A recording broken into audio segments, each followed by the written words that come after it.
Acts chapter 14. And it came to pass in Iconium that they went both together in the synagogues of the Jews, and so spake, that a great multitude both of the Jews and also of the Greeks believed. But the unbelieving Jews stirred up the Gentiles, and made their minds evil affected against the brethren. Long time therefore abode they, speaking boldly in the Lord, which gave testimony unto the Lord of his grace, and granted signs and wonders to be done by their hands. But the multitude of the city was divided, and part held with the Jews, and part held with the apostles.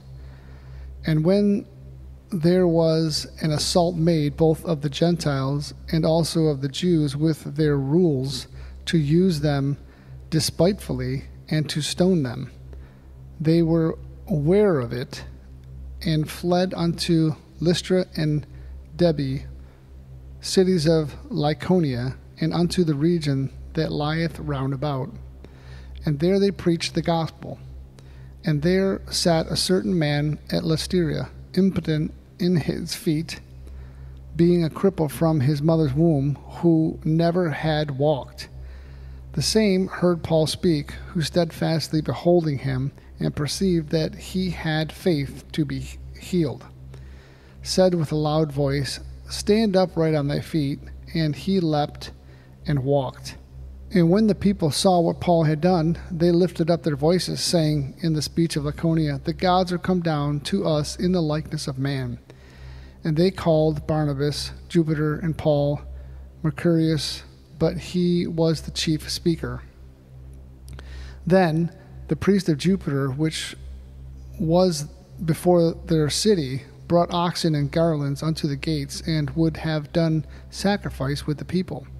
Which when the apostles, Barnabas and Paul, heard of, they rent their clothes, and ran in among the people, crying out, and saying, Sirs, why do ye these things? We also are men of like passion with you, and preach unto you that ye should turn from these vanities unto the living God, which made heaven and earth and the sea and all things that are therein, who in times past suffered all nations to walk in their own ways.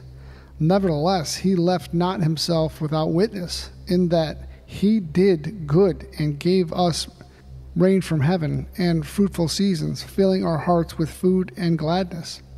And with these sayings scarce restrained they the people, that they had not done sacrifice unto them.